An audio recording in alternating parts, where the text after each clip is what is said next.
They told him I wouldn't wake up. Not in so many words. Doctors rarely speak that plainly. But it was in their eyes, in the way they stopped making real eye contact, in how they said persistent vegetative state instead of coma, as if changing the words would soften the horror of what was happening. I was 81, 3 months into silence, no movement, no response, no measurable brain activity that gave anyone hope.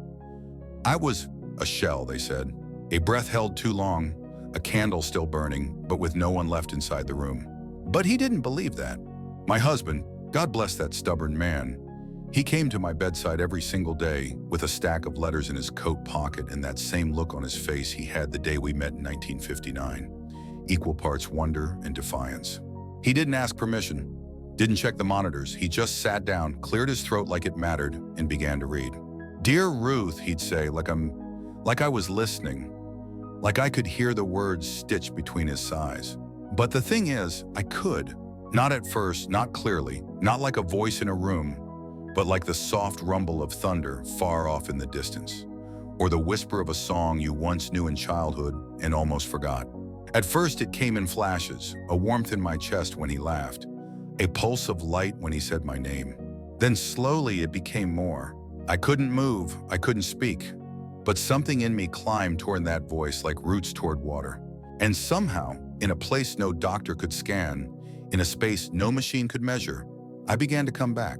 This is the story of how love became louder than death, and how a man's voice, steadier than any monitor, stronger than any prognosis, became the only thing that kept me tethered to this world. They think coma is silence, stillness, emptiness, like a dark, endless sleep. But that's not what it was. Not for me. It was noise, muffled, distant, but constant. The beeping of machines, the shuffling of feet, the cold hum of fluorescent lights that never turned off, and underneath it all, the low, heavy weight of time stretching on without shape or structure. A second felt like a day like a week, and I, or what was left of me, drifted through it like a ghost trapped in a slow-burning house. I don't remember the crash, don't remember the ambulance, the surgery, the moment my brain decided it had had enough. All I remember is waking up inside the dark, not from it, within it, like being buried alive under layers of cotton and static. I couldn't move, couldn't open my eyes, but I could feel the world in strange, fractured ways. Sometimes it was cold air brushing my cheek. Sometimes it was pressure on my chest, like someone had laid a warm hand over my heart. Sometimes it was pain, dull and deep, blooming through my spine like a warning flare. But more than anything, it was sound. Footsteps, alarms, snippets of conversations meant for someone else. But none of it mattered until his voice came through. The first time I heard him, really heard him, he was crying. Not loud, not desperate, just that quiet kind of weeping a man does when he thinks no one's listening. And then, "Dear Ruth," he whispered, like a spell, like a key turning in a locked door. I didn't know what day it was, didn't know how long I'd been under, but my heart, that stubborn, faithful heart, responded. Not visibly, not in a way the nurses could chart or explain, but in me, something shifted. I felt warmth, I felt direction, and most of all, I felt pulled. He came every day. The staff told him it wouldn't matter. That hearing was uncertain in my state. That reading to me would be sweet, but mostly symbolic. But he kept doing it. Sat in that squeaky vinyl chair by my bed, one hand holding mine, the other gripping those letters like Holy Scripture. Sometimes he read memories, our first date, the time we danced in the rain, the night I said yes to a life I didn't understand but wanted anyway. Other days he read news clippings, told me about the neighbors, the tomatoes in the garden, the way the cat had started sleeping in my chair, like it was waiting for me to come back. Every word, every syllable was a thread, and slowly, without knowing how, I began to follow them, one by one out of the dark. The nurses said I'd flinch sometimes, that my eyelids would twitch when he read the funny ones, that my heart rate would climb, just slightly, when he whispered my name. I don't remember those details, but I felt their truth, because deep in that place, where I didn't know who I was or where I was, his voice was the only thing that reminded me I was still here. And that maybe, just maybe, I wasn't ready to go yet. I don't know when it began, the shift. There was no thunderclap, no sudden jolt, no divine voice calling me back. It was more like a tide. soft at first, insistent, pulling me gently, rhythmically from the deep.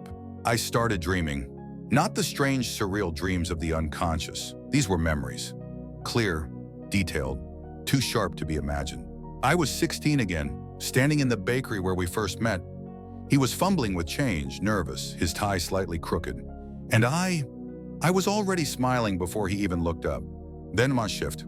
I was in our kitchen late summer, windows open, the scent of tomatoes and cinnamon in the air. He was humming under his breath, moving like he always did, like the world didn't rush him because he never gave it permission to. I could feel it, the sunlight, the warmth of the tile under my bare feet, the thrum of being alive. And in the background of every scene, every memory, his voice, reading, always reading. Sometimes it was stories he made up, ridiculous things about time-traveling cats or astronauts who grew roses on the moon. Sometimes it was poetry. He always said he hated poetry, but secretly I think it made him feel brave. And then sometimes it was just him talking to me, telling me he missed my laugh, telling me what he had for breakfast, telling me that the house felt too big without the sound of my slippers across the floor. And in those moments, I began to remember I was someone, not just a floating mind, not just a number in a hospital bed. I was Ruth, wife, mother, woman who once danced barefoot in the living room with the radio too loud and the curtains wide open. But the dark didn't give up easily. There were days, or what I think were days, when the dreams turned heavy. I would feel myself slipping again, drawn towards something cold, quiet, and final. A room with no windows, a place where nothing echoed. And in those moments, I heard other voices, soft ones, sorrowful, doctors, whispers, and quality of life, time to consider options. She's not in pain. And I wanted to scream, to thrash, to tell them I was still here, but I couldn't. My body was a cage, my voice a forgotten language. So I clung to the only thing I had, him.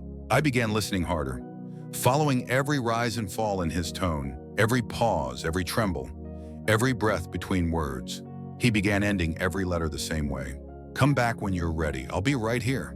And I believed him. I felt him, not just in the room, but inside me, like his presence had reached past skin and bone and spoken directly to whatever part of me refused to quit. There was one day, I don't know when something changed. He was reading a letter about the first snowfall we ever watched together, describing how the streetlight caught the flakes like fireflies, how I'd leaned into him and whispered, "If this is all we ever have, it's enough." And as he read that line, I moved. Just a finger, just a twitch, but enough for the nurse to notice, enough for the machine to spike, enough for the room, that sterile, humming room, to fill with possibility. They called it neurological activity. I called it home. Because in that moment, something inside me made a choice. To come back, to try. Not because the body was ready, not because the science said I could, but because love had drawn a map, and I was finally learning how to follow it. I don't remember the moment my eyes opened. Not like in the movies. There was no dramatic gasp, no sudden clarity. It was more like surfacing after being underwater for too long. Everything blurred, bright and burning. Light pierced through my eyelids like knives. My throat felt raw, my skin foreign, and my limbs. I couldn't feel them, like I was floating just barely above my own body, still unsure if I truly belonged in it. But I heard him, clearer than ever. He wasn't reading that day, he was crying, real crying, not the quiet kind I'd heard weeks ago. His voice cracked as he whispered, "She moved. I saw her. She moved." And then hands, warm, trembling, touched mine. And I remembered that feeling. It was his, the same hands that held me when I gave birth, that brushed my hair behind my ear every morning for 47 years. That built shell, he kept repeating it. "You're here, you're really here." The machines were screaming now. Nurses flooding the room, the scent of antiseptic sharpening, voices shouting numbers, a doctor snapping, "She's conscious, get neurology on the floor." But none of it touched me like he did. I couldn't speak yet. My body wasn't ready. My voice was a rusted gate. But I turned my head, just slightly, and he saw it and collapsed forward into my lap, sobbing like a man who had been holding his breath for 3 months and finally exhaled. The days that followed were a blur of wires, scans, questions. I was poked, scanned, whispered about like I was part miracle, part medical anomaly. spontaneous reactivation, possible residual cognition, unexplainable improvements. But none of their words mattered to me because the truth was simpler than that. I came back because he never stopped speaking to me, because his voice built a bridge, because love, quiet, relentless, ordinary love, refused to let me drift away. The hardest part wasn't waking up, it was returning to the body I no longer recognized, to muscles that didn't remember how to move, to faces that had grown older while I floated in stillness. There were moments I thought I'd made a mistake, that maybe the dark had been kinder, easier. But every time I wanted to slip again, he was there, reading, still reading. Even when I could finally speak again, even when I began to whisper his name, he kept reading, because he said it wasn't just for me anymore. It was for him too. His way of staying tethered to something larger than medicine. We started walking again, one step at a time.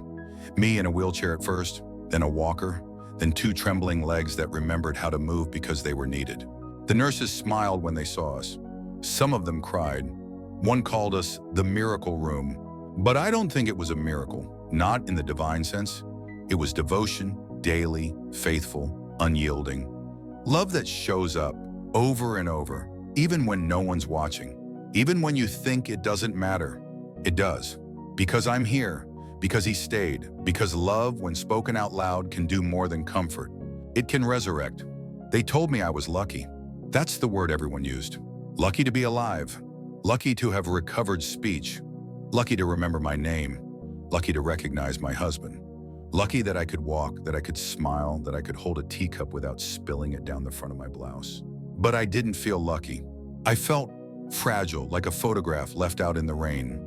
Faded, curling at the edges, still visible, but not quite the same. Coming back was not a victory, it was work. Relentless, humbling, exhausting work.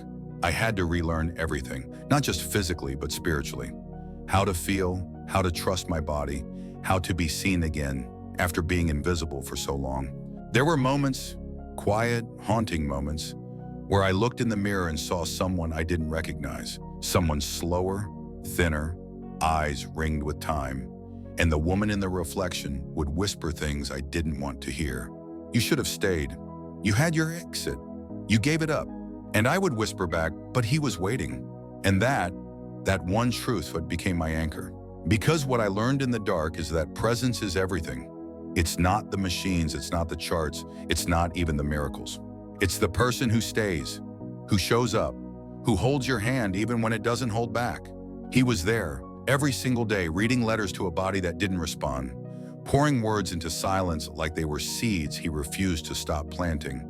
And I, though I couldn't show it, felt every syllable bloom inside me. And now, months later, when we sit on the porch together, side by side in silence, I reach for his hand and squeeze it just once.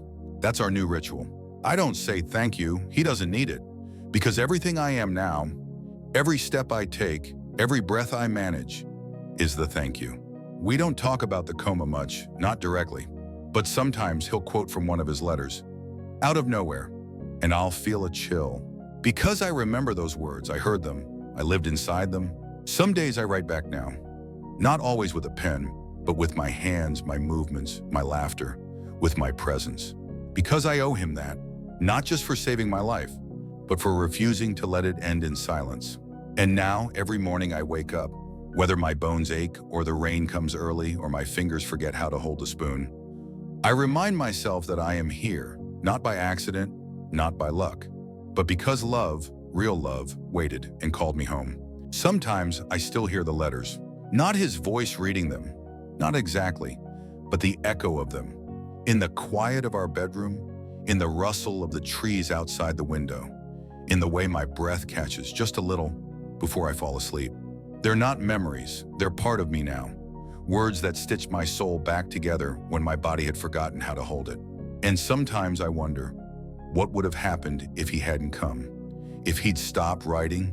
If he'd let the doctor speak for him? If he'd let the machines decide what silence meant? Would I still be there?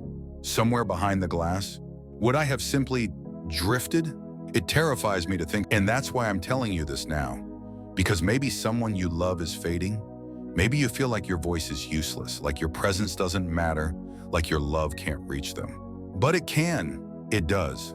And even if they don't answer, even if they don't move, they're listening. Somewhere deep inside the dark, they are listening. And your voice might be the only map they have. So don't stop, don't go quiet. And if this story reached you, if it held you for a moment or reminded you of someone you miss or someone you're still holding on to, stay with us. This channel isn't about perfect endings, it's about real ones. Messy, quiet, holy stories that live in the space between heartbreak and healing.